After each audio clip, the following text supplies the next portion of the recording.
दोस्तों, संस्थाएं मतलब ऑर्गेनाइजेशन दो तरीके की होती हैं। एक तो व्यापारिक संस्थाएं होती हैं जिन्हें हम प्रॉफिट मोटिव बोलते हैं, मतलब ऐसी संस्थाएं जिनका को चालू करने का मुख्य उद्देश्य प्रॉफिट कमाना होता है, उन्हें प्रॉफिट मोटिव या व्यापारिक संस्थाएं बोलते हैं, जिनका मुख्य उद्देश्य लाभ कमाना होता है। और दूसरी होती हैं नॉन प्रॉफिट मोटिव या गैर व्यापारिक संस्थाएं, मतलब ऐसी संस्थाएं जिनको चालू करने का उद्देश्य लाभ कमाना नहीं है, सेवा करना होता है, उन्हें नॉन प्रॉफिटेबल ऑर्गेनाइजेशन बोलते हैं और नॉन प्रॉफिट मोटिव भी बोल सकते हैं और सेवा के उद्देश्य की संस्थाएं भी बोल सकते हैं, जो अभी हम पढ़ने वाले हैं, जिसमें कौन कौन से खाते बनते हैं आज हम इस के बारे में ही बात करेंगे। सबसे पहले तो ऐसी संस्थाएं जो सेवा के उद्देश्य से बनाई गई हैं उनकी बात करें। क्लब्स हो गए, वो सेवा के उद्देश्य से होते हैं। आपका स्कूल जो है या कोई भी स्कूल जो होता है, उसको बनाने का मुख्य उद्देश्य सेवा करना होता है। अस्पताल हो गया, वो भी सेवा करने के लिए ही अस्पताल बनाए जाते हैं। ओल्ड एज होम हो गया, वृद्धाश्रम जिसे बोलते हैं, वो भी सेवा करने के उद्देश्य से बनाया जाता है। जो हॉस्टल्स वगैरह होते हैं वो भी सेवा के उद्देश्य से बनाए जाते हैं। तो ये सभी संस्थाओं के जो अकाउंट्स होते हैं वो गैर व्यापारिक संस्थाओं के खाते के अंतर्गत इनके अकाउंट्स मेंटेन किए जाते हैं नॉन प्रॉफिटेबल ऑर्गेनाइजेशन के अंतर्गत, और वो आज हम देखने वाले हैं। दूसरी कुछ संस्थाएं होती हैं जिनका मुख्य उद्देश्य लाभ कमाना होता है, ये भी अपन देख लेते कौन कौन सी होती हैं। जैसे फैक्ट्री हो गई, जैसे कोई दुकान हो गई, जैसे आपकी बड़े बड़े शॉपिंग मॉल्स जो होते हैं वो हो गए। ये प्रॉफिट कमाने के उद्देश्य से बनाई गई संस्थाएं रहती हैं। तो इनके अकाउंट्स में क्या अंतर होता है? ऐसी संस्थाएं जो प्रॉफिट कमाने के उद्देश्य से बनाई गई रहती हैं, उनमें जो हम बात कर रहे हैं उनमें कैश अकाउंट और ट्रेडिंग एंड P&L अकाउंट और बैलेंस शीट और सब बनता है। और जो गैर व्यापारिक संस्थाएं होती हैं, नॉन प्रॉफिटेबल ऑर्गेनाइजेशंस होती हैं, उनमें रिसिप्शन पेमेंट अकाउंट और इनकम एंड एक्सपेंडिचर अकाउंट बनता है। जैसे हमने कैश अकाउंट बनाना सीखा था पहले, वैसे ही जैसे कैश अकाउंट बनता है वैसे ही रिसिप्शन पेमेंट अकाउंट बनता है, दोनों में कोई अंतर नहीं रहता। और जैसे ट्रेडिंग एंड P&L अकाउंट बनाना सीखा था आपने, वैसे ही इनकम एंड एक्सपेंडिचर अकाउंट बनता है। लेकिन अब हम बात करते हैं कि ऐसी संस्थाएं जो गैर व्यापारिक संस्थाएं, नॉन प्रॉफिटेबल ऑर्गेनाइजेशन हैं, उन संस्थाओं की क्या क्या इनकम होती है उनके बारे में हम बात करने वाले हैं।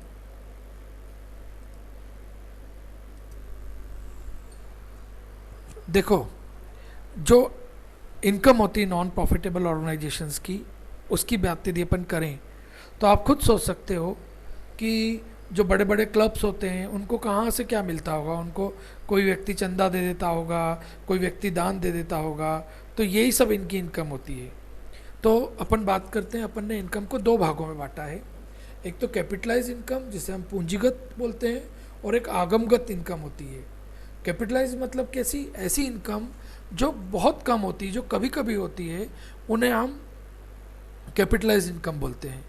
और ऐसी इनकम जो बार बार होती है, मतलब हर महीने होती है या रोज़ होती है, उसे हम रेवेन्यू इनकम बोलते हैं, या हिंदी में बोलते हैं आगमगत। अब कैपिटलाइज इनकम क्या होती है? एक तो होता है स्पेसिफिक डोनेशन, मतलब बिल्डिंग बनाने के लिए डोनेशन मिल गया, तो ये कैपिटलाइज इनकम होगी। क्यों? क्योंकि बार बार कोई व्यक्ति दान नहीं देता, मतलब बिल्डिंग बनाने के लिए। एक होती है वसीयत, वसीयत कोई व्यक्ति बार बार आपको नहीं देता, तो ये भी कैपिटलाइज इनकम होती है। ऐसे ही आपकी जो फर्म की फिक्स एसेट्स होती है, उनको बेचने से बार बार इनकम नहीं होती, तो ये भी कैपिटलाइज इनकम हो गई। जबकि बार बार होने वाली इनकम कौन सी हो गई? एक तो दान हो गया, एक तो सब्सक्रिप्शन हो गया, चंदा बार बार मिलता है, हर साल मिलता है। यदि ऐसी संस्थाओं की इनकम एक ये भी तो होती है कि इनके बड़े बड़े जो हॉल्स वगैरह होते हैं उसको ये किराए से देते हैं, तो हॉल रेंट वगैरह जो होती है ये इनकम होगी इनकी। एंट्री फीस, जो कोई नया सदस्य आएगा उससे हम एंट्री फीस लेते हैं, वो भी हमारी रोज़ की इनकम होगी। लाइफ मेंबरशिप फीस भी हमारी रोज़ की इनकम होगी। लेकिन हाँ, लाइफ मेंबरशिप फीस को हम कैपिटलाइज भी बोल सकते हैं और रेवेन्यू भी बोल सकते हैं। कैपिटलाइज इसलिए बोल सकते हैं क्योंकि कुछ लोग बोलते हैं कि आजीवन सदस्यता शुल्क जो होता है वो जो भी सदस्य आ रहा है वो लाइफ में एक बार देगा, लेकिन इसलिए इसे हम कैपिटलाइज बोलेंगे। लेकिन रेवेन्यू हम इसे इसलिए बोलेंगे क्योंकि कुछ लोग बोलते हैं कि बहुत सारे सदस्य रोज आते हैं फर्म में, तो फर्म में कोई फ़र्क नहीं पड़ता, इसलिए बार बार की इनकम माननी चाहिए इसको। अब हम इन संस्थाओं के खर्चों के बारे में बात करते हैं। खर्चे जो होते हैं वो भी दो तरीके के होते हैं। एक तो कैपिटलाइज एक्सपेंडिचर होता है, पूंजीगत खर्चे होते हैं जो फर्म कभी कभी करती है, जैसे कोई भी फिक्स एसेट्स को खरीद लेना, जैसे बिल्डिंग खरीद ली, जैसे लाइब्रेरी वगैरह होती है तो वो किताबें खरीदती है। लाइब्रेरी भी नॉन प्रॉफिटेबल ऑर्गेनाइजेशन होती है। किताबें खरीद ली, फर्नीचर खरीद लिया, कोई भी फिक्स एसेट्स या स्थायी संपत्ति को खरीदा तो वो हमारी कैपिटलाइज एक्सपेंडिचर होता है। और रेवेन्यू एक्सपेंडिचर की बात करते हैं हम, ऐसे खर्चे जो बार बार होते हैं, जो आपकी संस्था को बार बार करने पड़ते हैं, रोज़ रोज़ करने पड़ते हैं। जैसे यदि आपने कुछ किराए से ले रखा है तो किराया आपके रोज़ का खर्चा हो गया, डेप्रिसिएशन, मजदूरी, रिपेयरिंग करवाना, स्टेशनरी खरीदना, ये खर्चे जो व्यापार में बार बार होते हैं ये रेवेन्यू एक्सपेंडिचर माने जाते हैं। अब हम बात करते हैं जो नॉन प्रॉफिटेबल ऑर्गेनाइजेशंस होते हैं वो अकाउंट कौन कौन से बनाते हैं। तो एक तो वो बनाते हैं receipts and payment account. Receipts and payment account में क्या होता है, हमको बिना सोचे समझे सारी इनकम जो हमको रिसिप्ट हो रही, जो प्राप्ति होती है, उसको हम डेबिट में लिख देते हैं और जो खर्चे होते हैं उनको हम क्रेडिट में लिख देते हैं। अब क्या क्या इनकम हो सकती है, एक तो चंदा मिल सकता है, वो हमारी प्राप्ति है। फिर जो नए सदस्य आ रहे हैं उनकी एंट्री फीस हमारी रिसिप्ट है। यदि किसी भी चीज़ के लिए हमको दान मिला वो हमारी रिसिप्ट है। कोई रोज़मर्रा का दान है वो हमारी रिसिप्ट है। लाइफ मेंबरशिप फीस हमारी रिसिप्ट है। वसीयत हमारी रिसिप्ट है। फिर हमको यदि सरकार ने कोई दान दिया, क्योंकि सरकार भी ऐसी संस्थाओं को दान देती है, वो भी हमारी इनकम है। किराया मिला वो भी हमारी इनकम है। स्पोर्ट्स वगैरह मटेरियल जो है, स्पोर्ट्स फीस वगैरह मिल रही है वो भी हमारी इनकम है। हमने पुराना न्यूज़पेपर बेचे या हमने पुरानी मैगज़ीन बेची तो भी हमको पैसा तो मिल रहा है ना। तो जो पैसा आ रहा है उन सबको हम डेबिट में लिख देते हैं। और जो पैसा जा रहा है कैसे जाएगा, आप कुछ स्पोर्ट्स मटेरियल खरीद लो, या आप सैलरी दे दो किसी को, या आप किराया दे दो किसी को, या आप इंश्योरेंस करवा लो, या आप फर्नीचर खरीद लो, या आप ऑडिट करवा लो, चार्टर अकाउंटेंट जो करता है, या आप प्रिंटिंग और स्टेशनरी के खर्चा कर दो। किसी भी प्रकार का यदि आप खर्चा करते हो, बिजली का बिल दे दो, सैलरी एक्सपेंसेस दे दो, आप इन्वेस्टमेंट कर दो, तो खर्चा क्रेडिट में आता है। रिसिप्ट साइड जो पैसा आया अपन उसको लिखते हैं, और पेमेंट साइड जो पैसा गया हम उसको लिखते हैं। इसके से दूसरा है इनकम एंड एक्सपेंडिचर अकाउंट जो हमारा बनता है इन संस्थाओं। दोस्तों, आज अपन इनकम एंड एक्सपेंडिचर अकाउंट सीखने जा रहे हैं। इनकम एंड एक्सपेंडिचर अकाउंट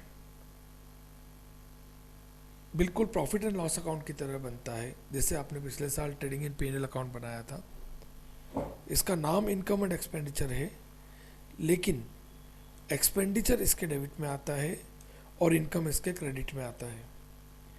किसी भी संस्था के जो खर्चे होते हैं वो इनकम एंड एक्सपेंडिचर अकाउंट के डेबिट में आते हैं, और जो इनकम होती है वो इनकम एंड एक्सपेंडिचर अकाउंट के क्रेडिट में आते हैं। ये अकाउंट बहुत खड़ूस होता है।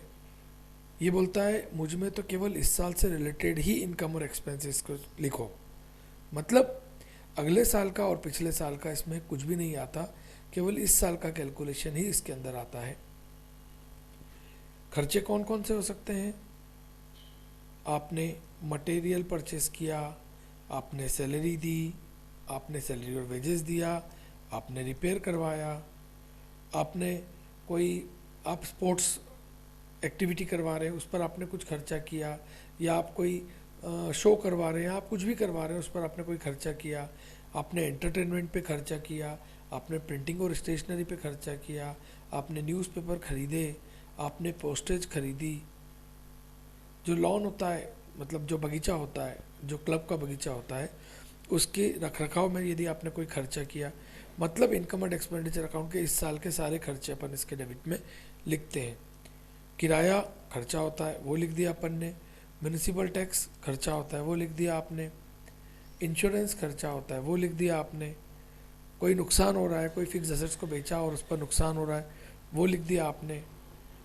डेप्रिसिएशन, रिसिप्शन पेमेंट अकाउंट में डेप्रिसिएशन नहीं लिखते, लेकिन इनकम एंड एक्सपेंडिचर अकाउंट के डेबिट में लिखते हैं, क्योंकि ये नॉन कैश एक्सपेंसेस है, इसलिए रिसिप्शन पेमेंट अकाउंट में नहीं लिखते थे अपन, लेकिन खर्चा तो है इसलिए इसको डेबिट में लिखना पड़ेगा इनकम एंड एक्सपेंडिचर अकाउंट के।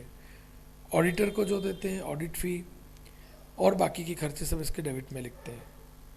इनकम क्या होती है इन संस्थाओं की? एक तो सब्सक्रिप्शंस होता है, मतलब चंदा होता है, ये इनकी इनकम होती है। किसी प्रकार का कोई ग्रांट मिली, जैसे मुख्यमंत्री राहत कोष से पैसा मिला या कुछ भी पैसा मिला, तो इसकी इनकम होती है। कोई नया मेंबर आया, वो एंट्रेंस फीस देता है तो इसकी इनकम होती है। कोई रोज़मर्रा का जो दान मिलता है वो इसकी इनकम होती है, लेकिन कभी कभी होने वाला दान कभी भी इसके अंदर नहीं लिखते। जो अपन बैंक में डिपॉजिट करते हैं उस पर जो ब्याज मिल रहा है वो अपनी इनकम है। किसी कंपनी के शेयर अपन ने खरीद रखे हैं तो डिविडेंड मिल रहा है, वो अपनी इनकम है।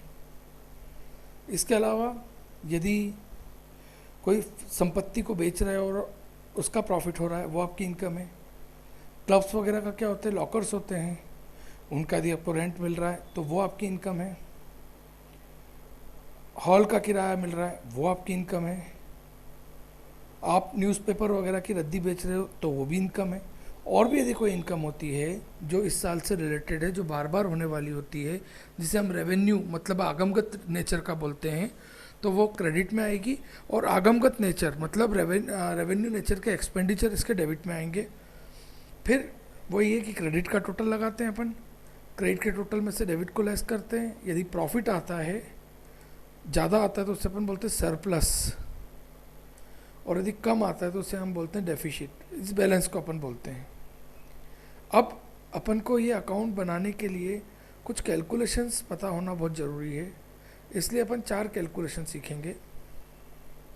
एक तो अपन सब्सक्रिप्शन जो होता है, चंदा जो होता है, उसका कैलकुलेशन सीखेंगे कि वो किस प्रकार से किया जाता है।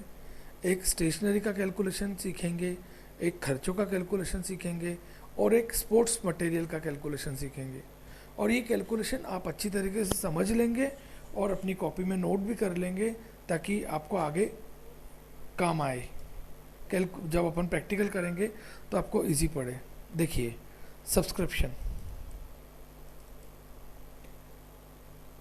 हमने क्या बोला कि हम केवल इस साल से संबंधित ही खर्चों को और आय को लिखते हैं इनकम एंड एक्सपेंडिचर अकाउंट में।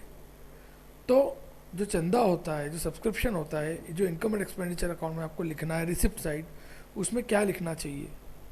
केवल इस साल का चंदा ही लिखना चाहिए। तो एक नियम याद रखिए, अगला पिछला घटा इस साल का जोड़, क्योंकि अपन को इस साल का ही लिखते हैं। अब देखिए कैसे। सबसे पहले लिखेंगे करंट ईयर सब्सक्रिप्शन रिसीव्ड, मतलब इस साल जो आपको चंदा मिला आप वो लिख दो। इसमें ऐड कर दीजिए इस साल जो मिलना बाकी है। क्यों भाई? क्योंकि इस साल मिलना बाकी है तो इसी साल का ना, इसलिए उसको ऐड कर दो।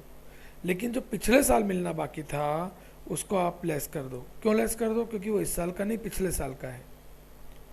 उसी प्रकार से यदि पिछले साल आपने एडवांस दे दिया था किसी को, तो वो जो एडवांस, जो पिछले साल एडवांस में चंदा मिल गया था, वो इस साल का है, इसलिए उसको ऐड कर दो। और इस साल जो एडवांस में चंदा मिल रहा है वो इस साल का नहीं है, वो अगले साल का है, इसलिए उसको लेस कर देते हैं। तो ये जो अमाउंट आएगा ये इनकम एंड एक्सपेंडिचर अकाउंट में जो सब्सक्रिप्शन लिखते हैं उसका आएगा। अब बारी आती है स्टेशनरी की। स्टेशनरी में क्या करते हैं? जो आपने इस साल स्टेशनरी खरीदी वो लिखो। देखिए, अपन को स्टेशनरी देखना है कि अपन ने कितनी स्टेशनरी इस साल उपयोग में आने वाली है, वो स्टेशनरी अपने को देखना है। तो जो इस साल आपने स्टेशनरी खरीदी वो लिखेंगे, उसमें आप ओपनिंग स्टेशनरी को जोड़ देंगे। कारण क्या है?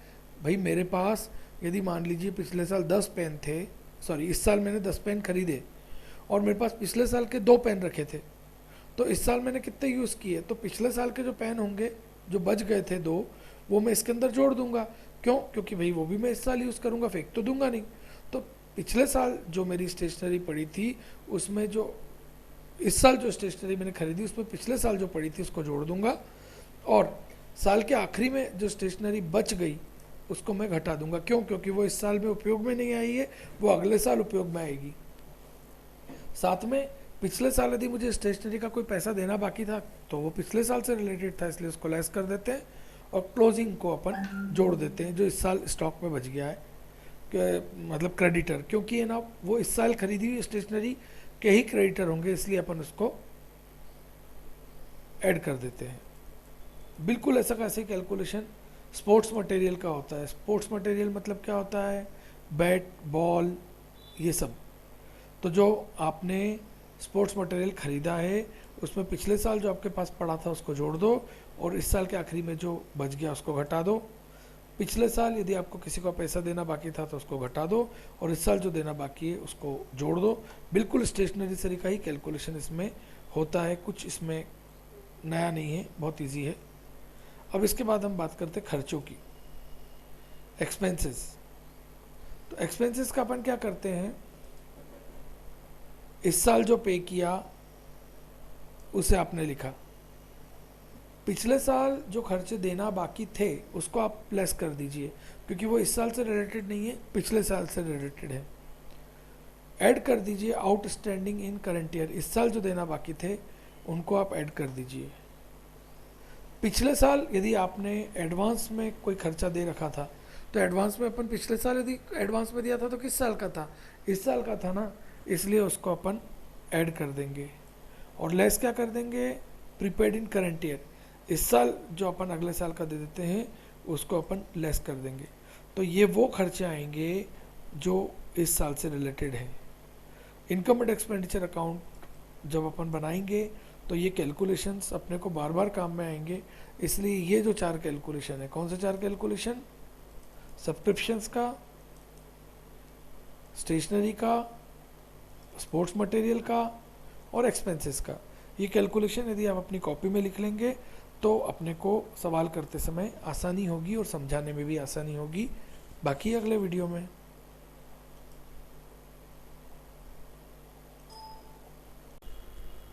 दोस्तों, अपन ने पिछले वीडियो में देखा कि रिसिप्शन पेमेंट अकाउंट और इनकम एंड एक्सपेंडिचर अकाउंट में क्या अंतर होता है। रिसिप्शन पेमेंट अकाउंट में इस साल जो भी आपको कैश मिल रहा है वो लिखते हैं, और जबकि इनकम एंड एक्सपेंडिचर अकाउंट में इस साल कितना कैश मिलना चाहिए वो लिखते हैं। दोनों में डिफरेंस है, मिलना चाहिए और मिल रहा है। मतलब यदि सब्सक्रिप्शन की बात करें अपन, तो जो इस साल का सब्सक्रिप्शन है वो जितना मिलना चाहिए वो इनकम एंड एक्सपेंडिचर अकाउंट में आएगा, और जितना मिल रहा है वो रिसिप्शन पेमेंट अकाउंट में आएगा। हमको क्वेश्चन देखना है और क्वेश्चन के आधार पर हमको ये डिसाइड करना है कि हमको क्या निकालना है। जैसे आपकी बुक का पहला क्वेश्चन देखते हैं।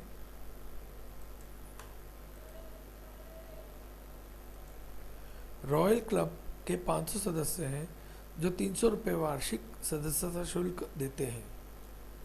मतलब 500 लोग हैं हमारे क्लब में और 300 रुपये हर एक व्यक्ति सदस्यता शुल्क देता है। चालू वर्ष मतलब इस साल के लिए 450 सदस्यों ने अपना शुल्क दिया, जबकि 20 सदस्यों ने अगले साल का शुल्क भी दे दिया। प्राप्ति भुगतान खाते में सदस्यता शुल्क की कितनी राशि लिखी जाएगी?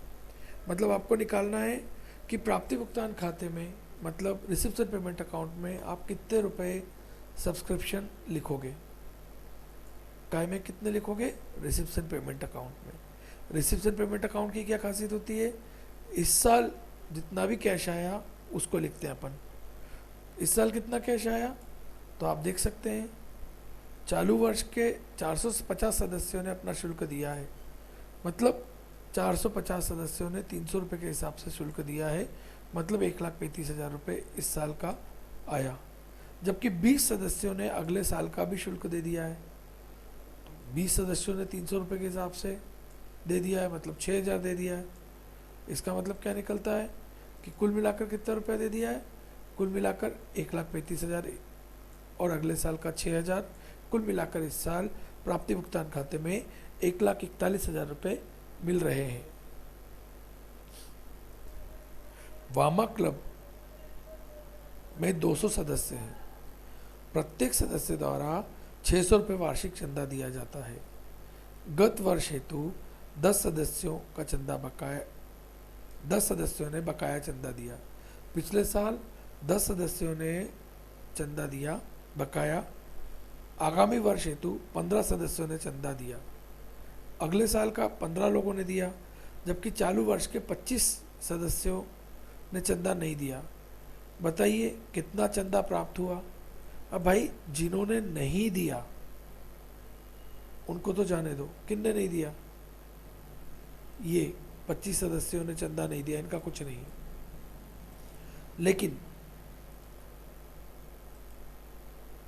200 सदस्य हैं, 200 में से 25 ने नहीं दिया, मतलब 175 सदस्यों ने 175 सदस्यों ने चंदा दिया। हर सदस्य 600 रुपये देता है, मतलब 175 इंटू 600 कितना होता है, 1,05,000 रुपये हमको मिले। 10 सदस्य ऐसे हैं जिन्होंने पिछले साल का दिया, तो 10 इंटू 600 मतलब 6,000 रुपये पिछले साल का मिला। 15 सदस्य ऐसे हैं जिन्होंने अगले साल का दिया, तो 15 इंटू 600 अगले साल का मिला 9,000 रुपये। कुल मिलाकर इन तीनों को जोड़ दिया, 1,20,000 रुपये आपको चंदा मिल रहा है, सब्सक्रिप्शन मिल रहा है। अब अपन नेक्स्ट क्वेश्चन देखते हैं। तीसरा क्वेश्चन है, वर्ष 2017 में चंदे के 30,000 रुपये प्राप्त हुए। 2016 के बकाए चंदे 1,000 रुपये थे। 2018 के चंदे के अग्रिम मिले 3,500। यह राशि उपयुक्त 30,000 रुपये में शामिल है, मतलब ये दोनों राशियाँ शामिल हैं। वर्ष 2017 में बकाया चंदा 1,500 रुपये है। बताइए कि चंदे की कितनी राशि 2017 के आय व्यय खाते में लिखी जाएगी। अब आपको पूछा क्या है, आपको ये पूछा है कि आय व्यय खाते में कितनी राशि लिखी जाएगी। और आय व्यय खाते में क्या लिखते हैं, आय व्यय खाते में इस साल जितना ड्यू अमाउंट होता है वही करते हैं। इसका मतलब क्या है, मैंने बोला था कि सब्सक्रिप्शन के लिए क्या रूल हो जाएगा, अगला पिछला घटा और इस साल का जोड़। देखिए करंट ईयर सब्सक्रिप्शन है 30,000 रुपये, मतलब इस साल का चंदा कितना मिला, कितना है 30,000 रुपये है। 2016 के बकाए चंदे के 1,000 रुपये, यार 2016 के हैं, वो इस साल के थोड़ी ना है, वो तो पिछले साल के हैं। और पिछले साल के चंदे इसमें क्यों शामिल करेंगे, हमको तो इस साल के सब्सक्रिप्शन निकालना है, तो हम 1,000 रुपये पिछले साल के इसमें से लेस कर देते हैं। 2018 के चंदे के 3,500 रुपये अग्रिम प्राप्त हुए। अब 2018 के प्राप्त हुए, हम 2017 में हैं, अगले साल के किसी ने हमको इसी साल एडवांस दे दिए, तो वो इस साल के थोड़ी ना है, इसलिए इसको भी हम लेस कर देंगे क्योंकि वो एडवांस है। यह राशि उपयुक्त 30,000 रुपये में शामिल है, कोई मतलब नहीं। 2017 के बकाया रह गए चंदे 1,500 हैं, मतलब इस साल चंदा लेना बाकी है 1,500 रुपये है, तो इसी साल का ना, तो वो जोड़ देंगे क्योंकि अपन केवल इस साल जितना ड्यू है वही लिख रहे हैं और आउटस्टैंडिंग और प्रीपेड का ध्यान रख रहे हैं अपन। मतलब अगला पिछला अपन ने हटा दिया, अगले साल का जो मिला और पिछले साल का जो मिला उसको अपन ने लेस कर दिया और इस साल के जो चंदे हैं उनको जोड़ दिए और इनका कैलकुलेशन कर दिया। तो ये जो अमाउंट आएगा वो इनकम एंड एक्सपेंडिचर अकाउंट में कितना सब्सक्रिप्शन लिख रहे हैं वो आएगा 27,000 रुपये।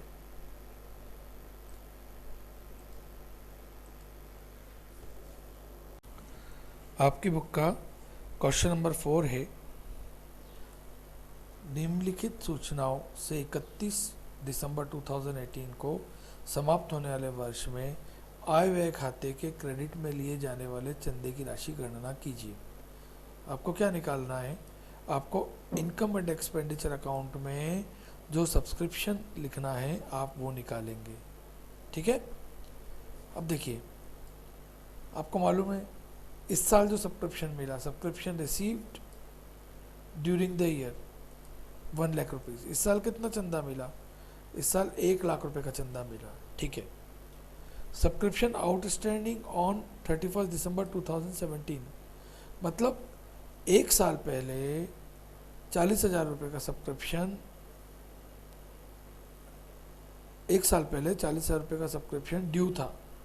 तो एक साल पहले था ना, इस साल का तो नहीं है ना, इसलिए हम क्या करेंगे, ये जो 40,000 रुपये है जो पिछले साल का है उसको लेस कर देंगे, क्योंकि मैंने आपको बताया था अगला पिछला घटा इस साल का जोड़ जो रूल है। फिर बोल रहे हैं subscription outstanding on 31 December 2018 12,000 rupees, मतलब इस साल 12,000 रुपये का चंदा लेना बाकी है। यदि लेना बाकी है तो वो हमारी इनकम है, वो हम ऐड कर देंगे क्योंकि वो इस साल से रिलेटेड है। फिर ये बोल रहे हैं subscription received in advance on 31 दिसंबर 2017 16,000, मतलब क्या होता है कि पिछले साल ही आपको 16,000 रुपये जो चंदा था वो एडवांस मिल गया, पिछले साल एडवांस मिल गया। यदि पिछले साल एडवांस में मिल गया तो वो इस साल का होगा कि नहीं, इसलिए उस 16,000 को अपन जोड़ देंगे।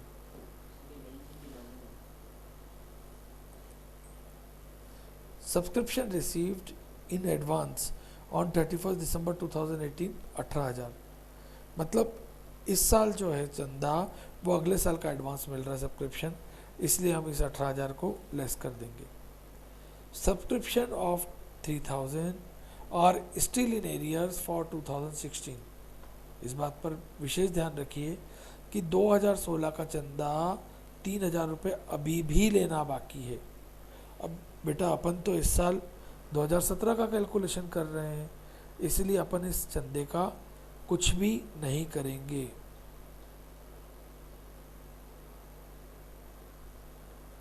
अगला क्वेश्चन है, नीचे दी गई सूचनाओं से 31 दिसंबर 2018 को समाप्त होने वाले वर्ष में अदत्त चंदे की राशि की गणना कीजिए।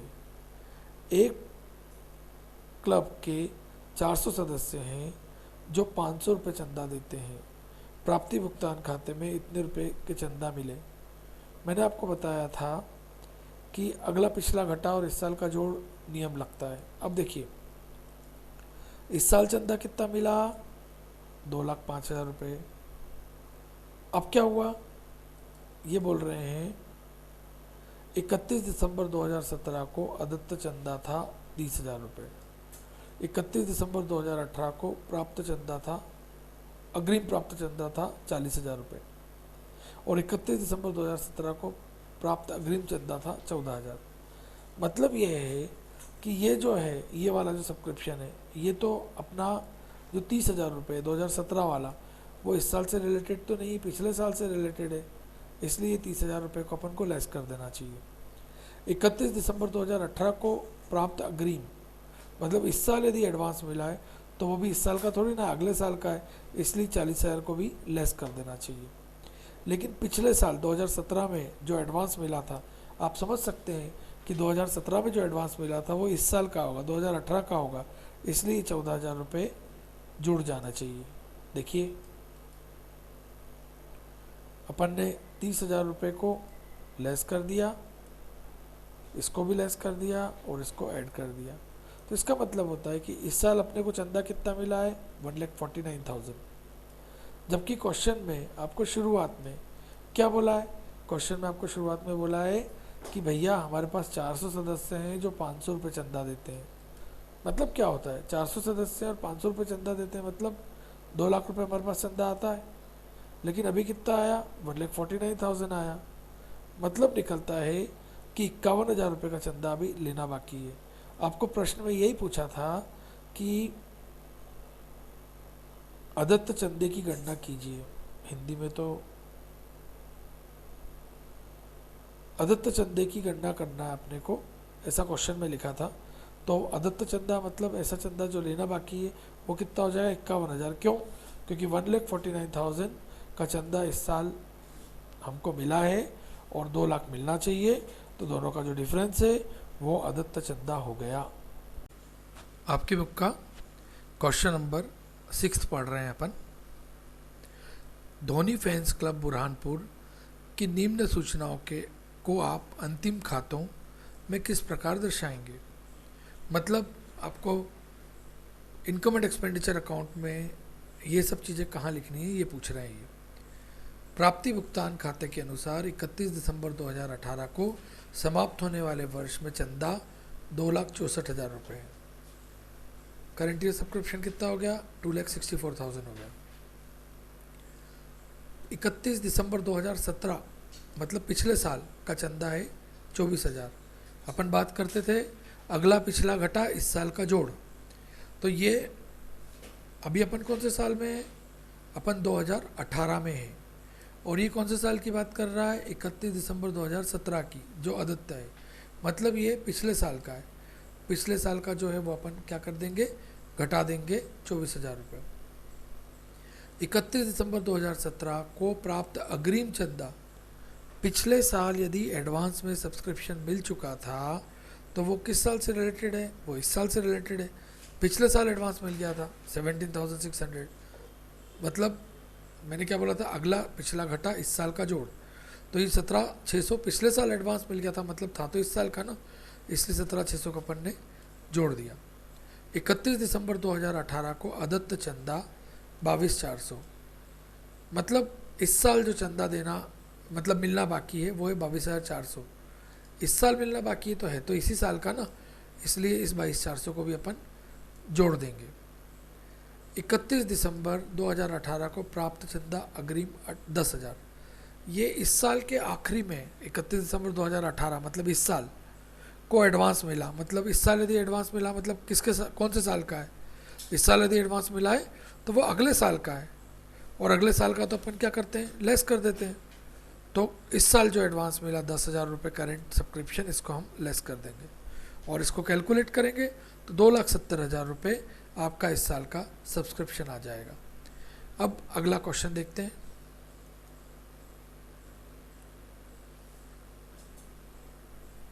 निम्नलिखित प्रश्नों का उत्तर दीजिए। जब वर्ष के प्रारंभ में चंदा 1,500 रुपये अदत्त है, वर्ष के मध्य में प्राप्त चंदा 10,000 रुपये है, वर्ष के अंत में 2,500 रुपये प्राप्त होना शेष है, तो आय व्यय खाते में कितने रुपए आएंगे। अभी अपन ने जो क्वेश्चन किया उसमें अपन ने बात की थी कि जो इस साल, आप देखिए ये अभी जस्ट जो क्वेश्चन किया, वर्ष के मध्य में कितने मिले 10,000, मतलब करंट ईयर सब्सक्रिप्शन कितना है 10,000 रुपये लिख देंगे यहाँ पे। वर्ष के प्रारंभ में 1,500 दत्त थे, मतलब ये पिछले साल के थे, तो ये आउटस्टैंडिंग ऑफ लास्ट ईयर थे, मतलब इसको घटा देंगे। और 2,500 रुपये जो इस साल के आखिरी में लेना बाकी थे, मतलब आउटस्टैंडिंग इन करेंट ईयर 2,500 रुपये, उसको जोड़ देंगे और जो आपका आंसर आएगा वो आपका सब्सक्रिप्शन आ जाएगा। फॉर्मेट कैसा बनाएंगे, जैसा फॉर्मेट इस क्वेश्चन में बनाया था वैसे ही बनाएंगे, बस 3 ही पॉइंट आएंगे लेकिन उसके अंदर, ये आपको करके बताना है। नेक्स्ट, एक आय व्यय खाता 10,000 रुपये का चंदा दर्शाता है, मतलब इनकम एंड एक्सपेंडिचर अकाउंट में 10,000 रुपये का चंदा है। वर्ष के प्रारंभ में चंदे के 1,000 रुपये और अंत में 1,500 रुपये अदत्य हैं। प्राप्ति भुगतान खाते में कितने रुपए की राशि लिखी जाएगी। जैसे इनकम एंड एक्सपेंडिचर अकाउंट होता है, मतलब आय व्यय खाता होता है, उसका उल्टा रिसिप्शन पेमेंट अकाउंट होता है। मतलब जो यदि इनकम एंड एक्सपेंडिचर अकाउंट में जो चीज़ जुड़ती है वो इसमें घटती है। जैसे इस साल का चंदा कितना मिलना बाकी था, इस साल का चंदा मिलना था 10,000 रुपये। वर्ष के प्रारंभ में 1,000 रुपये लेना बाकी था ना, तो अपन क्या करेंगे, इस 10,000 रुपये में जो 1,000 रुपये लेना बाकी था उसको जोड़ देंगे। क्यों, क्योंकि वो साल की शुरुआत में लेना बाकी था और इस साल मिल चुका होगा। और 1,500 रुपये साल के आखिरी में अदत्य हैं, तो 1,500 रुपये अपन माइनस कर देंगे जो साल के आखिरी में अदत्य हैं। क्यों, क्योंकि वो मिले नहीं, क्योंकि रिसिप्शन पेमेंट अकाउंट में क्या लिखते हैं, जो पैसा आया वही लिखते हैं। तो 10,000 रुपये मिलना था, लेकिन 1,000 रुपये जो पिछले साल का मिलना था वो इस साल मिल गया होगा, इसलिए वो जुड़ गया 10,000 में। और 1,500 रुपये जो अभी भी देना बाकी है उसको लेस कर दिया, तो वो अमाउंट आएगा जो आपको रिसिप्शन पेमेंट अकाउंट में बनाना है। फॉर्मेट वैसे ही बनाइएगा, दिखने में ऐसा, मतलब टेबल जैसे बनी हुई है ऐसे टेबल में बनाएंगे तो थोड़ा अच्छा दिखेगा करके, लेकिन आप बताएंगे। अब क्वेश्चन नंबर 8 की बात करते हैं अपन। समता क्लब के 31 दिसंबर 2018 को समाप्त होने वाले वर्ष में अंतिम खाते बना। आपकी बुक का क्वेश्चन नंबर 8वां है। समता क्लब के 31 दिसंबर 2018 को समाप्त होने वाले वर्ष के लिए अंतिम खाते बनाते समय निम्नलिखित दशाओं में प्रवेश शुल्क का लेखांकन किस प्रकार करेंगे। मतलब अपने को यहाँ कोई अकाउंट नहीं बनाना है, यहाँ बहुत सारी कंडीशन दे रखी हैं और अपने को बस ये बताना है लिखकर कि हम प्रवेश शुल्क इन दशाओं में कहाँ कहाँ लिखेंगे। जैसे पहली दशा, वर्ष में 80,000 रुपये प्रवेश शुल्क प्राप्त किया। अब हम क्या, यदि हमने साल भर में 80,000 रुपये प्रवेश शुल्क प्राप्त किया तो हम क्या करेंगे, हम यहाँ लिख देंगे कि प्रवेश शुल्क reception income and expenditure account के इनकम साइड आएगा और रिसिप्शन पेमेंट अकाउंट के रिसिप्ट साइड आएगा। सेकेंड पॉइंट, वर्ष में 1,20,000 रुपये प्रवेश शुल्क प्राप्त किया। क्लब की नीति के अनुसार प्रवेश शुल्क की आयगत प्राप्ति माना जाता है। मतलब प्रवेश शुल्क को अपन आयगत प्राप्ति मानते हैं, तो बस अपन आंसर में लिख देंगे कि 1,20,000 का जो प्रवेश शुल्क है वो प्राप्ति भुगतान खाते में प्राप्ति की तरफ आएगा और इनकम एंड एक्सपेंडिचर अकाउंट मतलब आय व्यय खाते में आय की तरफ आएगा। वर्ष में 1,60,000 रुपये प्रवेश शुल्क प्राप्त हुआ। क्लब की नीति के अनुसार प्रवेश शुल्क का पूंजीगत प्राप्ति माना जाता है। पूंजीगत प्राप्ति मतलब क्या होता है, मतलब कभी कभी होने वाली आय माना जाता है। और यदि हम किसी चीज़ को पूंजीगत प्राप्ति मानते हैं तो उसे हम इनकम एंड एक्सपेंडिचर अकाउंट में नहीं लिखते। तो हम आंसर में लिखेंगे कि 1,60,000 रुपये का जो प्रवेश शुल्क है वो रिसिप्शन पेमेंट में रिसिप्ट साइड आएगा और बैलेंस शीट की लायबिलिटी में लिखा जाएगा। चौथा पॉइंट है, वर्ष में 2 लाख रुपए प्रवेश शुल्क प्राप्त किया। क्लब की नीति के अनुसार प्रवेश शुल्क का 50% पूंजीगत किया जाता है। पूर्व में पूंजी कोष में 75,000 रुपये जमा शेष है। मतलब क्या होता है कि यदि 2 लाख रुपए का प्रवेश शुल्क मिल रहा है तो 50% तो पूंजीगत मानना है, पूंजीयन मानना है।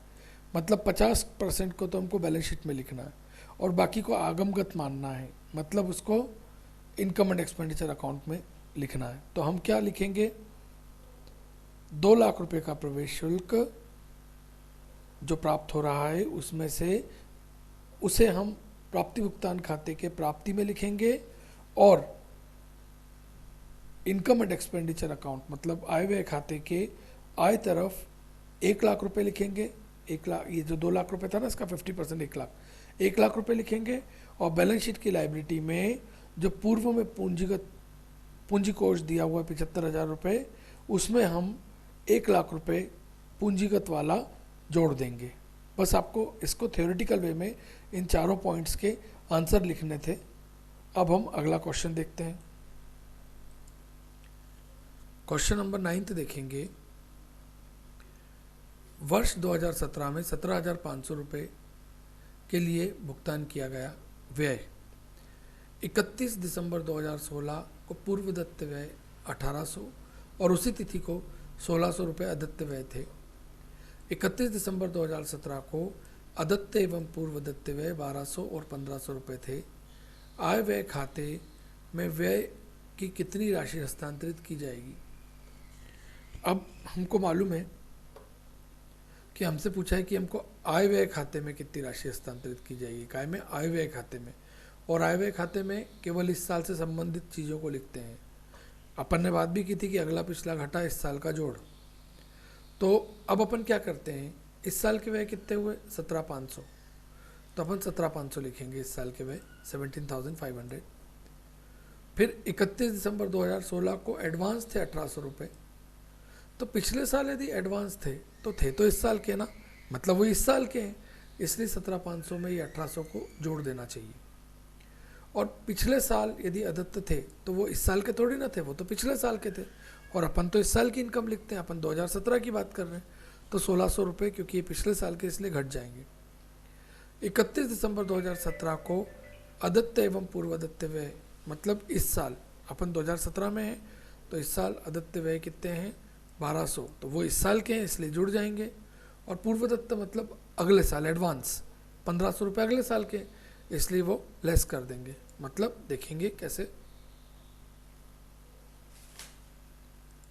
हम लिखते हैं। Expenses paid 17,500, prepaid in last year, पिछले साल जो एडवांस था उसको जोड़ दिया क्योंकि वो इस साल का था। पिछले साल जो आउटस्टैंडिंग था उसको हमने लेस कर दिया क्योंकि वो इस साल का नहीं था, वो पिछले साल का ही था। इस साल जो आउटस्टैंडिंग है उसको हमने जोड़ दिया, और इस साल जो प्रीपेड है वो अगले साल का है ऑब्वियसली, इसलिए उसको हमने घटा दिया, और हमारा आंसर आ गया 17,400 रुपये। आपकी बुक का क्वेश्चन नंबर 10 ऐसा ही है जो आप करके बताएंगे। और इसका मतलब ये नहीं होता है कि मैंने क्वेश्चन नंबर 9 आपको समझा दिया तो आप अपनी कॉपी में 9 क्वेश्चन करेंगे ही नहीं, ऐसा नहीं होता है। आपको 8th भी करना है, 9th भी करना है और 10th भी करना है, और तीनों क्वेश्चन आपको सॉल्व कर कर ग्रुप में डालना है। केवल गृह कार्य आपने किया तो पता कैसे चलेगा कि आप पढ़ भी रहे हैं कि नहीं पढ़ रहे हैं। देखिए, निम्नलिखित सूचनाओं से 31 दिसंबर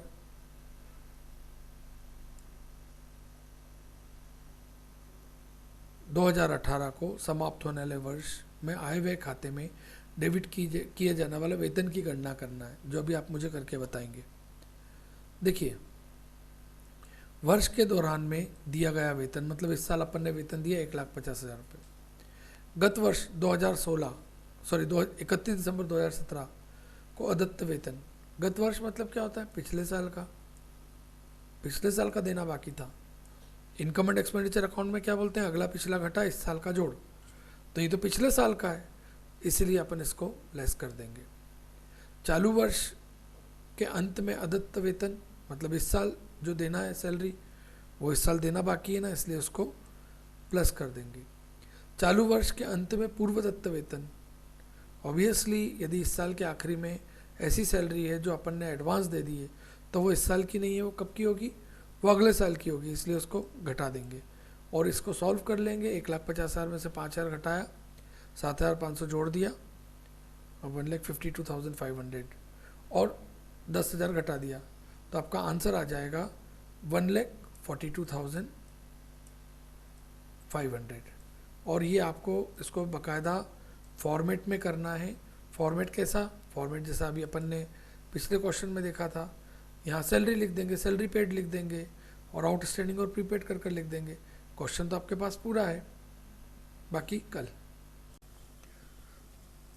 दोस्तों, अपन पिछले वीडियोस में बात कर चुके हैं कि कोई भी असेट्स को परचेस करते हैं, असेट्स मतलब क्या हो सकता है, चाहे वो स्टेशनरी बोल सकते हैं या आप चाहे तो स्पोर्ट्स मटेरियल वगैरह के बारे में यदि आप बात करते हो स्पोर्ट्स मटेरियल के बारे में बात कर सकते हैं। किसी भी असेट्स के बारे में अपन बात करते हैं तो हमको ये देखना पड़ता है कि इस साल वो असेट्स हमने कितनी उपयोग में ली है, कितनी यूज़ में की है, कितनी यूज़ की है, वो देखकर हम वो जो अमाउंट आता है वो इनकम एंड एक्सपेंडिचर अकाउंट में लिखते हैं। जैसे मान लीजिए आपने स्पोर्ट्स मटेरियल खरीदा, मान लीजिए आपने कुछ बैट बॉल परचेस किए। अब जो आपने इस साल बैट और बॉल परचेस किए हैं वो आपने लिखे। अब देखो, पिछले साल के जो बैट बॉल यूज़ करने से रह गए थे, जो स्पोर्ट्स मटेरियल यूज़ करने से रह गया था, आप उसे ऐड कर दो। क्यों भाई, क्योंकि वो इस साल उपयोग में आने वाला है, इस साल यूज़ है। अपन ऐसा थोड़ी ना है कि पिछले साल जो बच गया था उसको फेंक देंगे, तो ओपनिंग स्टॉक जो था उसको जोड़ देते हैं, और जो इस साल यूज़ करने से रह गए हैं उनको अपन लेस कर देते हैं। लेकिन क्रेडिटर का उल्टा होता है। पिछले साल के जो क्रेडिटर थे, ऑब्वियसली जो ओपनिंग क्रेडिटर है, मतलब पिछले साल अपन ने कुछ खरीदा था और उसका पेमेंट नहीं किया तो वो इस साल से रिलेटेड नहीं है, इसलिए ओपनिंग क्रेडिटर को घटा देते हैं, और इस साल जो आपको पेमेंट देने से रह गया है उसको आप जोड़ देते हो। तो जो आता है वो इनकम एंड एक्सपेंडिचर अकाउंट का स्पोर्ट्स मटेरियल या स्टेशनरी बोलते तो स्टेशनरी भी बोल सकते हैं अपन। स्टेशनरी का भी कैलकुलेशन वही का वही होगा, यूज़ में आएगी। अब अपन आपकी बुक के आगे के क्वेश्चन देखते हैं।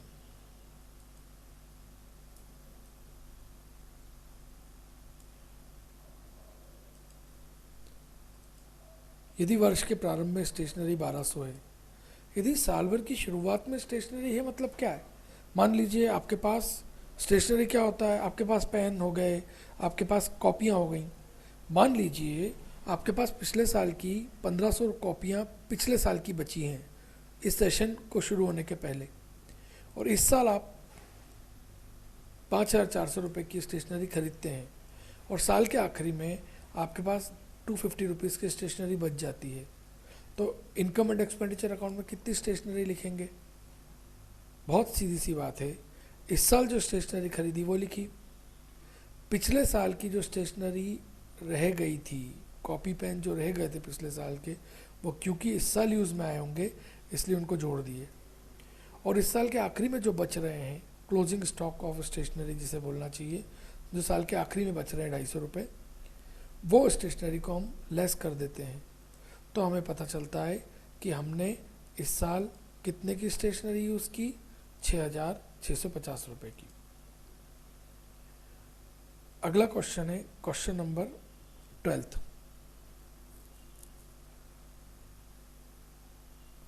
Extract from receipts and payment account for the year ended 31 December 2019 as follows. वो बोल रहे हैं स्टेशनरी शुरुआत की है, इस साल की शुरुआत की स्टेशनरी कितनी है? 4000 रुपये है, क्योंकि साल भर की शुरुआत की है। तो आपने जो भी स्टेशनरी खरीदी होगी उसमें पिछले साल की, मतलब साल की शुरू की है, इसलिए उसको जोड़ देंगे क्योंकि वो इस साल यूज़ में आने वाली है। लेकिन साल के आखिरी की स्टेशनरी को हम घटा देंगे क्योंकि वो अगले साल काम आएगी। जो क्रेडिटर थे शुरुआत के वो इस साल के थोड़ी ना थे, इसलिए उनको घटा देंगे, और इस साल के आखिरी के जो क्रेडिटर बच गए उसको अपन जोड़ देंगे। और ये जितने की अपन ने खरीदी वो लिखा है, देखिए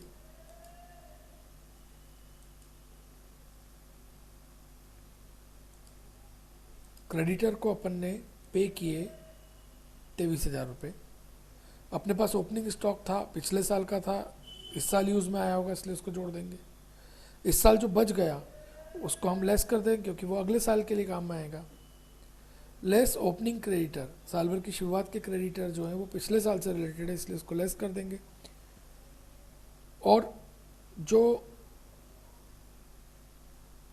क्लोजिंग क्रेडिटर हैं उनको हम, यहाँ मैंने गलत लिखा है, क्लोजिंग क्रेडिटर मतलब जो साल के आखिरी के क्रेडिटर हैं, तो उनको हम लेस थोड़ी करते हैं, उसको अपन ऐड करते हैं, ऐड कर देंगे क्योंकि वो इस साल से रिलेटेड है। तो अब क्या हो जाएगा, ये आपका आंसर आ जाएगा 17,500। 13वां क्वेश्चन आप करके बताएंगे, समझाने का काम मेरा है, मैं बता देता हूँ आपको कैसे करेंगे। निम्नलिखित सूचनाओं से वर्ष 2019 के लिए उपभोग की गई दवाइयों की राशि बताइए, मतलब मेडिसिन कितने की खरीदी वो बताना है। देखिए सबसे पहले क्या लिखेंगे, वर्ष में अपन ने कितने की दवाइयाँ खरीदी? 1,50,000, वो लिख दो।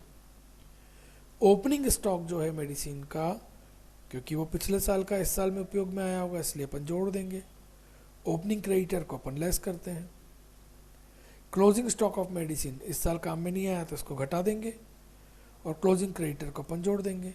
फॉर्मेट कैसा बनेगा? फॉर्मेट बिल्कुल जैसा आपको बताया था शुरू में, बिल्कुल वैसे ही फॉर्मेट में आपको करना है। क्वेश्चन नंबर 14 भी ऐसे ही है। आपने स्पोर्ट्स मटेरियल के लिए 54,000 रुपये खर्च किए। ओपनिंग स्टॉक जो होता है स्टॉक उसको अपन क्या करते हैं? जोड़ते हैं। ओपनिंग क्रेडिटर को अपन, क्योंकि वो पिछले साल से रिलेटेड इसलिए घटा देते हैं। क्लोजिंग स्टॉक को अपन घटा देते हैं क्योंकि इस साल उपयोग में नहीं आया। क्लोजिंग क्रेडिटर को अपन जोड़ देते हैं। गत वर्ष किया गया अग्रिम भुगतान, आपने पिछले साल यदि एडवांस में पेमेंट किया था तो वो इस साल से रिलेटेड किया था, इसलिए आप उसको जोड़ दीजिए क्योंकि इस साल से रिलेटेड है। और चालू वर्ष किया गया अग्रिम भुगतान, जो इस साल आप भुगतान कर रहे हो एडवांस में, वो इस साल का थोड़ी ना है, वो तो अग्रिम है, मतलब अगले साल से रिलेटेड है, इसलिए उसको आप माइनस कर दीजिए। इतना आज, बाकी कल। थैंक यू दोस्तों। इनकम एंड एक्सपेंडिचर अकाउंट बनाते समय स्टेशनरी का कैसे कैलकुलेशन करना है, आज हम वो सीखने वाले हैं। मान लीजिए कि आपके पास साल भर की शुरुआत में 4 पेन हैं।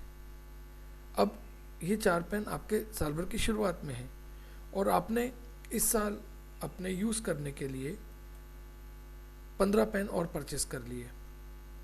तो ये जो पुराने 4 पेन थे ये आप फेंक थोड़ी ना देंगे, वो आप इस साल यूज़ करेंगे और साथ में जो 15 पेन परचेस किए वो भी यूज़ करेंगे। और साल के आखिरी में यूज़ करने के बाद सारे पेन आपके पास 6 पेन बच गए। तो इसका मतलब क्या निकलता है कि आपके पास कितना स्टॉक बच गया? आपके पास 6 पेनों का स्टॉक बच गया। लेकिन आपने इस साल कितने पेन यूज़ किए हैं, कंजम्पशन कितने पेनों का हुआ है, वो निकालना है। तो वो कैसे निकाल सकते हैं अपन? जो स्टेशनरी आपने परचेस की है इस साल, मतलब 15 पेन आपने परचेस किए हैं इस साल, इन 15 पेनों में ये जो आपने परचेस किए 15 पेन इस साल, इसमें जो आपके पास ऑलरेडी थे 4 पेन उनको आप जोड़ लेंगे और जो आखिरी में बच गए 6 पेन उनको आप घटा देंगे। क्यों? क्योंकि वो पेन इस साल आपके पास यूज़ नहीं हुए हैं, इसलिए जो स्टॉक बच गया वो 13 पेनों का बच गया। कोई भी स्टेशनरी हो, चाहे वो पेन, पेंसिल या फाइल्स या किसी भी चीज़ की स्टेशनरी हो, तो उसका कैलकुलेशन ऐसे ही होगा कि जो आपके पास जो आपने इस साल परचेस किया है उसमें ओपनिंग स्टॉक को जोड़ देंगे, क्योंकि ओपनिंग स्टॉक आपने इस साल यूज़ में लाया है, भले ही वो पिछले साल का हो, और जो क्लोजिंग स्टॉक है उसको लेस कर देंगे तो जो स्टॉक है वो बच जाएगा। इसका मतलब निकलता है कि हम बोल सकते हैं कि स्टेशनरी जो आपने इस साल खरीदी, जैसे 15 पेन आपने परचेस किए थे, उसमें ओपनिंग स्टॉक को आपने जोड़ दिया और क्लोजिंग को घटा दिया, तो आपके पास 13 पेन बच गए। मतलब स्टेशनरी का कैलकुलेशन करने के लिए हम क्या फॉर्मूला बना सकते हैं? स्टेशनरी जो आपने परचेस की है उसमें ओपनिंग स्टॉक ऑफ स्टेशनरी को जोड़ दिया जाए और क्लोजिंग स्टॉक ऑफ स्टेशनरी को घटा दिया जाए, तो स्टेशनरी कंज्यूम्ड आ जाएगी। इस साल आपने जो स्टेशनरी का यूज़ किया है वो आ जाएगी। लेकिन कभी कभी क्या होता है कि पिछले साल के क्रेडिटर भी आपको मालूम रहते हैं। तो ऐसी कंडीशन में क्या होगा? जो आपने स्टेशनरी के लिए इस साल पेमेंट किया, जो भी आपने खर्च किया, जो भी पेमेंट किया स्टेशनरी का, उसमें से आप लेस कर दीजिए ओपनिंग क्रेडिटर। ओपनिंग क्रेडिटर को क्यों लेस करना है? क्योंकि वो लास्ट ईयर से रिलेटेड है। मतलब जो हमने पिछले साल माल यूज़ कर लिया होगा और परचेस किया होगा वो इस साल तो नहीं है, इसलिए इस साल से रिलेटेड नहीं है, इसलिए उसको हमने लेस कर दिया। और इस साल जो क्रेडिटर को पेमेंट करना बाकी है उसको हम ऐड कर देंगे, क्योंकि वो करंट ईयर से रिलेटेड है। उसी प्रकार से ओपनिंग स्टॉक, जैसा मैंने आपको अभी बताया था कि ओपनिंग स्टॉक को तो जोड़ना ही है और क्लोजिंग स्टॉक को घटाना है। लेकिन यदि आपने पिछले साल स्टेशनरी के लिए कोई पेमेंट एडवांस में दे दिया था, किसी व्यक्ति को पिछले साल पेमेंट एडवांस में दे दिया था, तो आप उसको जोड़ देंगे। क्यों? क्योंकि लास्ट ईयर का एडवांस जो होगा वो ऑब्वियसली करंट ईयर का होगा। और इस साल यदि आप एडवांस दे रहे हैं तो आप इस साल यदि एडवांस दे रहे हैं तो आप किस साल का पेमेंट कर रहे हैं? ऑब्वियसली नेक्स्ट ईयर का कर रहे हैं, तो ये अपन लेस कर देंगे। तो ये भी स्टेशनरी कंज्यूम्ड आ जाएगी आपकी। एक बात हमेशा याद रखिएगा कि क्रेडिट परचेज ऑफ स्टेशनरी का मतलब क्या होता है? क्रेडिट परचेज ऑफ स्टेशनरी का मतलब होता है कि जो आपने इस साल स्टेशनरी का क्रेडिटर को पेमेंट किया, सप्लायर को जो पेमेंट किया, उसमें ओपनिंग जो क्रेडिटर थे उनको घटा दिया और क्लोजिंग क्रेडिटर को जोड़ दिया। इसका मतलब निकलता है, यदि आपको क्वेश्चन में क्रेडिट परचेज ऑफ स्टेशनरी दिया होगा तो आपको ओपनिंग क्रेडिटर को लेस नहीं करना और क्लोजिंग क्रेडिटर को ऐड नहीं करना है। ये तो दोस्तों हमारा स्टेशनरी का कैलकुलेशन था। लेकिन यदि आपको बोला जाए मेडिसिन परचेस करना है तो मेडिसिन के मतलब स्टेशनरी के बदले आप मेडिसिन कर दीजिए। कोई भी ऐसी असेट्स जो बार बार यूज़ में आती है, करंट असेट्स बोल सकते हैं, उस करंट असेट्स के लिए हम इसी प्रकार से कैलकुलेशन करते हैं। इससे हमको इनकम एंड एक्सपेंडिचर अकाउंट में जो अमाउंट लिखना है वो पता चलता है। Thank you. क्वेश्चन नंबर 14 देखेंगे. Calculate what amount of sport material will be posted in income and expenditure account for the year ended 31 दिसंबर 2018. मतलब आपको ये जो अमाउंट आ रहा है जो स्पोर्ट्स मटेरियल का, वो इनकम एंड एक्सपेंडिचर अकाउंट में कितना लिखना है वो निकालना है. और आपको अच्छी तरीके से मालूम है कि इनकम एंड एक्सपेंडिचर अकाउंट जो होता है वो क्या बोलता है, मेरे अंदर तो इस साल से रिलेटेड ही चीज़ों को लिखना. इसलिए अपन केवल करंट ईयर से रिलेटेड एक्सपेंसेस और इनकम जो मटेरियल की है उसको लिखेंगे. जैसे ओपनिंग स्टॉक ऑफ मटेरियल, ये ओपनिंग स्टॉक का जो मटेरियल है मतलब पिछले साल का है. फिर ओपनिंग क्रेडिटर, ये भी पिछले साल के हैं. Sports material during the year 54,000 के परचेस किए अपन ने. क्लोजिंग स्टॉक और क्लोजिंग क्रेडिटर दे रखा है. और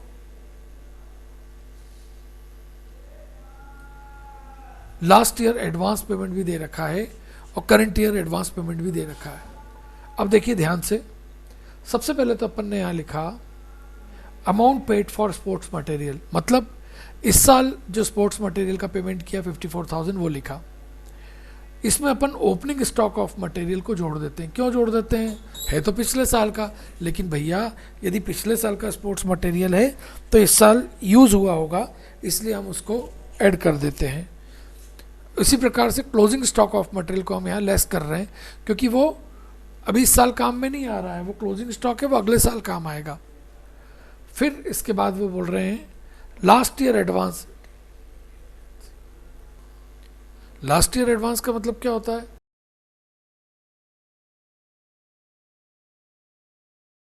वो करंट ईयर से रिलेटेड है, इसलिए हम इसको ऐड.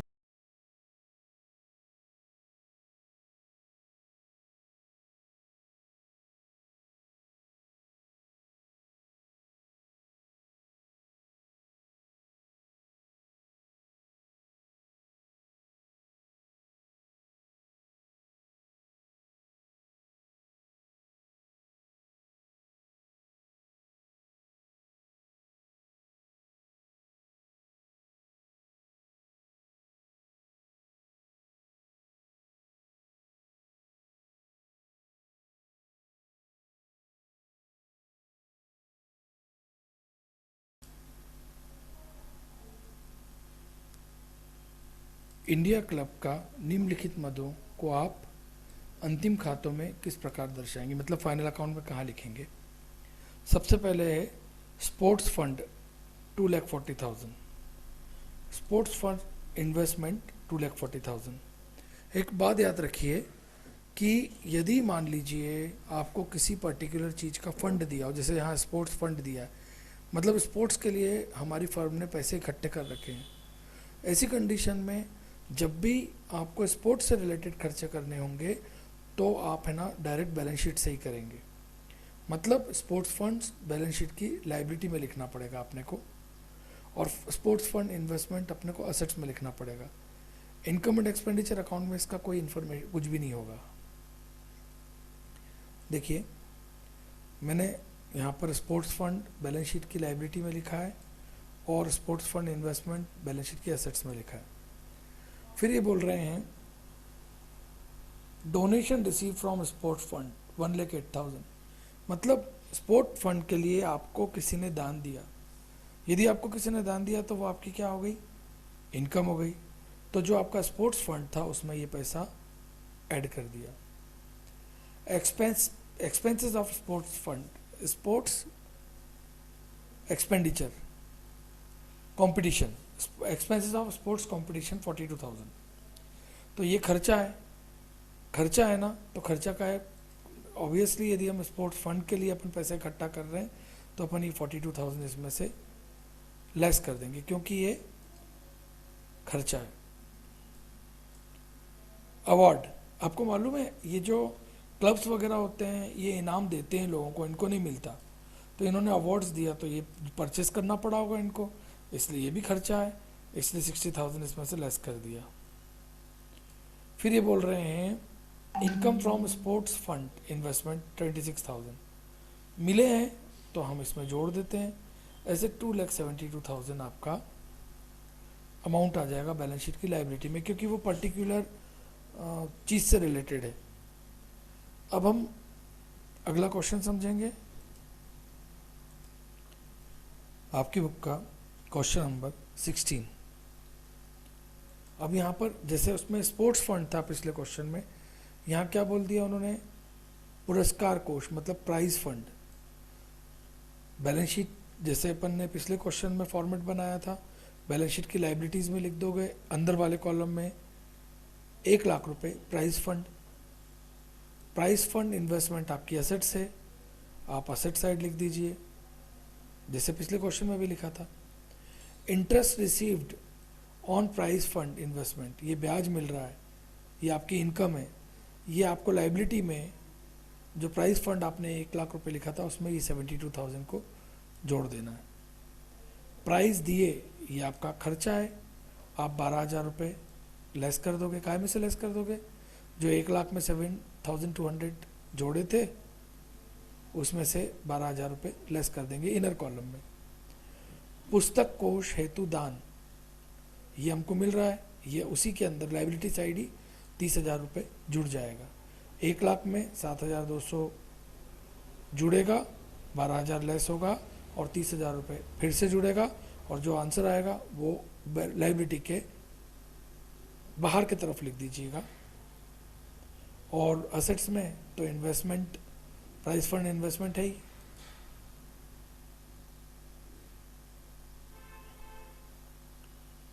निम्नलिखित सूचनाओं को आप स्पोर्ट्स क्लब के वित्तीय विवरणों में किस प्रकार दर्शाएंगे। ये क्वेश्चन भी वैसे ही है। अब टूर्नामेंट फंड है तो कहाँ लिखोगे, लाइबिलिटी में लिखोगे। कंट्रीब्यूशन मेरा टूर्नामेंट का, ये उसमें लाइबिलिटी में ही जुड़ जाएगा 3 लाख में।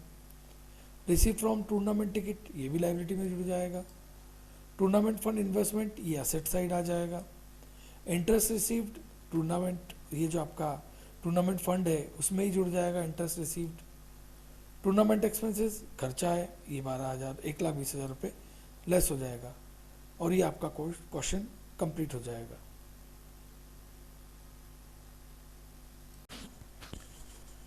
क्वेश्चन नंबर 18, इसमें आपको 2 केस दे रखे हैं, केस ए और केस बी। वैसे तो पुराने क्वेश्चन तरीका ही है, जैसे अपन ने 17 किए थे, जिसे अपन ने 16 किया था, जिसे अपन 15 किया था, जिसे अपन ने क्रिकेट मैच फंड आपको दे रखा है 1,60,000 का केस ए में, बी में भी उतना थोड़ा अलग अमाउंट है। एक्सपेंसेस को अपन कहाँ करते हैं, लेस करते हैं।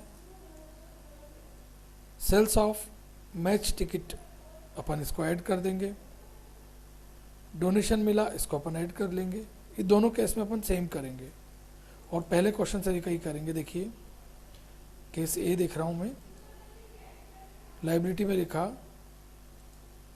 क्रिकेट मैच फंड 1,60,000, उसमें से एक्सपेंसेस लेस किए, उसमें सेल ऐड की और डोनेशन ऐड किया, तो जो 37,500 है ये बैलेंस शीट की लाइबिलिटी में क्रिकेट मैच फंड के नाम से आएंगे।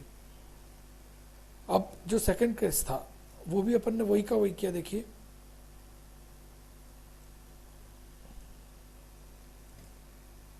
मैच फंड, उसमें से एक्सपेंसेस लेस किए, ऐड किए सेल्स ऑफ टिकट, ऐड किया डोनेशन, लेकिन ये करने पर माइनस का 10,000 आ रहा है, नेगेटिव आ रहा है। जब ये नेगेटिव आता है तब अपन इस पैसे को इनकम एंड एक्सपेंडिचर अकाउंट में ट्रांसफ़र कर देते हैं। किस नाम से, अपन इसको थोड़ा सा नीचे ले लेते हैं। हाँ, इस पैसे को अपन इनकम एंड एक्सपेंडिचर अकाउंट में ट्रांसफ़र कर देते हैं। किस नाम से ट्रांसफ़र कर देते हैं, क्रिकेट मैच एक्सपेंसेस, क्योंकि ये क्रिकेट मैच के ही खर्चे हैं ना इस क्वेश्चन में, इसीलिए। अगला क्वेश्चन है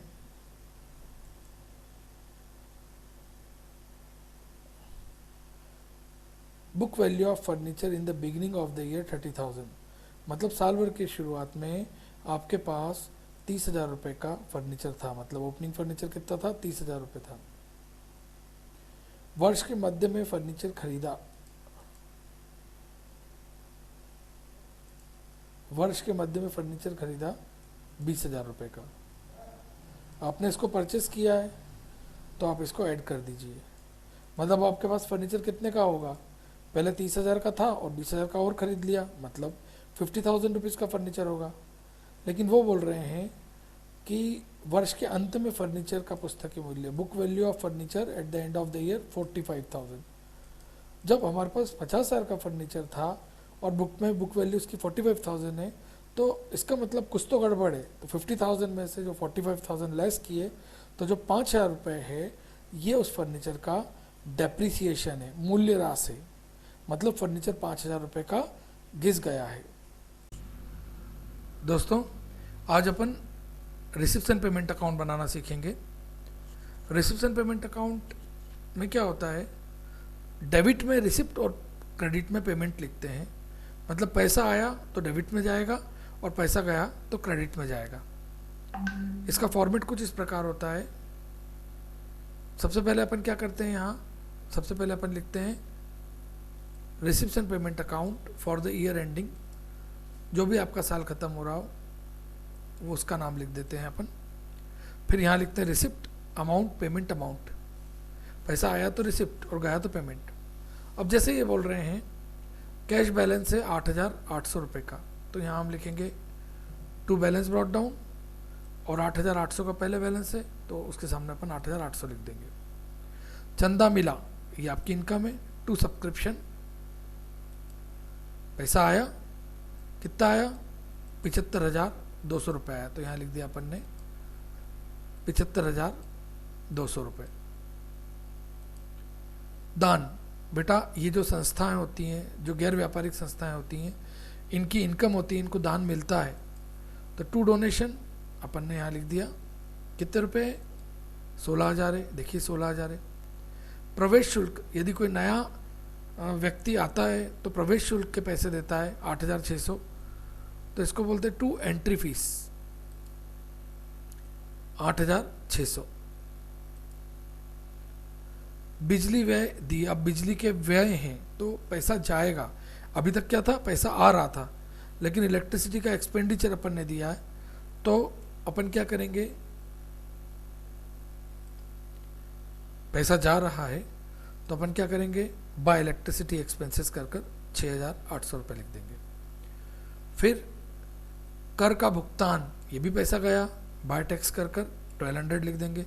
ऊपर भी लिख सकते थे, वो तो मैंने पहले से लिख रखा था इसलिए ऐसा हुआ। अदत्त किराया, मतलब किराया जो हमने दिया नहीं है। अब जब हमने दिया ही नहीं है तो ना हमारे पास पैसा आया ना हमारे पास पैसा गया, तो इसकी एंट्री नहीं होगी। वेतन, बाय सैलरी, पैसा गया। सचिव को मानदेय, मतलब रेम्यूनरेशन या सैलरी जिसे बोलते हैं, तो बाय हार्मोनियम कर अपन ने 5,000 लिख दिया।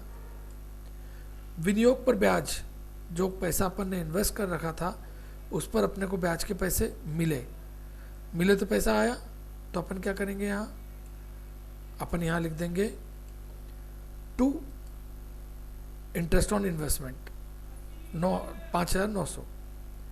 लेखन सामग्री खरीदी, पैसा गया, बाय स्टेशनरी। फुटकर व्यय, पैसा गया, बाय मिसलेनियस एक्सपेंसेस। बीमा दिया, बाय इंश्योरेंस प्रीमियम। फिर मूल्यह्रास, मूल्यह्रास मतलब क्या होता है, कोई भी जो फिक्स एसेट्स होती है उसकी कीमत कम हो गई है, तो ऐसे पैसे कम नहीं होते, मतलब कैश में नहीं होता डेप्रिसिएशन कभी भी, केवल बुक वैल्यू में कम होता है। इसलिए अपन ने क्या किया, उसकी एंट्री नहीं की। अब अपन ने क्या किया, डेबिट का टोटल लगाया। डेबिट का टोटल कितना आ रहा था अपना, देखिए डेबिट का टोटल है अपना 1,45,000, सॉरी 115। डेबिट का टोटल है 114500। इसमें से इसका टोटल लगाया, उसमें से बाय में मतलब क्रेडिट में जितना खर्चा था उसको घटाया, तो जो बैलेंस आया वो हमने लिख दिया बाय बैलेंस CD कर जो आया 55,400 रुपये। और फिर अपन क्या करेंगे, फिर अपन दोनों तरफ का टोटल लगा लेंगे, क्रेडिट का टोटल भी उतना ही आ जाएगा, और ये हमारा सवाल हो गया।